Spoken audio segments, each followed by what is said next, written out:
Goeiemôre, ons sluit hierdie week se oordeenkings rondom hoop af met die tema skoonheid in gebrokenheid. Die Japaneese kunsvorm kintsugi beteken goud herstel of goud saamstel. Eenvoudig gestel is dit die antieke Japaneese kunsvorm om iets wat gebreek het met goudstof reg te maak. In die herstelde bak is die goue lasplekke duidelik sigbaar. En in plaas daarvan dat dit die waarde van die bak verminder, is die bak meer waardevol, mooier en meer kosbaar. Die gebreekte bak word 'n kunswerk. Die proses om die bak te herstel het verskeie stappe en is 'n langdurige, presiese en 'n geduldige proses om uiteindelik die herstelwerk te voltooi. Sommige kunswerke kan maande duur om te herstel. Veel langer as wat dit sou neem om net 'n nuwe bak te gaan koop. Maar die tyd wat spandeer word, is juis die belangrikste aspek. Dit is die waardevolste vir die item wat herstel word, maar ook vir die kunstenaar wat die herstelwerk doen. Die proses vereis ook deursettingsvermoë, want soms is daar stukkies wat nie herstel kan word nie. En dan moet die tyd saam met gom en goudstof opgebou word. Ons is ook baie maal soos die bak. Gebreek het sy as gevolg van besluite of keuses wat verkeerd uitgewerk het, of omstandighede ver buite ons beheer. En dan voel ons hopeloos, asof ons nie meer van waarde is nie meer betekenis het nie. Asof ons soos Job op die ashoop hoort. Maar onthou, there is no mess too broken to be redeemed when the broken pieces are placed in the hands of the one who was broken for us.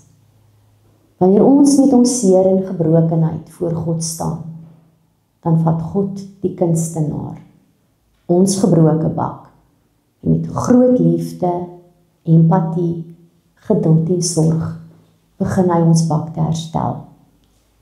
In die herstelproses lê God waarhede in ons lewe vas, dat niks by God onmoontlik is nie, dat ons kan leer by Dawid, die God in ons is veel groter as die reus voor ons. Ervaring het ons geleer dat ons God heeltemal kan vertrou. Dat die gebroke wêreld waarin ons leef 'n hopelose einde verwag, maar die wat in God glo, eindelose hoop het. Ons leer in ons gebroke tye van rou en hartseer en worsteling dat God ons nooit verlaat nie, maar saam met ons in ons gebroke tye is. En daarom staan ons in ons swakste tye op heilige grond, want die God van die heelal is saam met ons. In ons herstelproses leer ons ook dat hoop nooit sonder deursettingsvermoë gepaard gaan nie. Hoop is 'n stuk vertroue dat God agter die skerms werk terwyl omstandighede donker is en donker lê. Aan die kruis was Jesus se laaste woord die woord shalem. Dit is volbring. In Grieks vertaal tetelestai. Jesus het gedoen wat hy moes kom doen op aarde en hy gaan terug na sy Vader toe. En hy los ons met dieselfde hoop dat dit wat ons nou hier beleef nie die einde van die pad is nie. Dit is net die nou kronkelweg wat ons moet wandel na ons ewige bestemming. Jesus en God se betrokkenheid en teenwoordigheid loop soos 'n goue draad deur ons lewe. Deur ons vreugdes en ons huweltye, maar ook in ons hartseer en moeilike tye.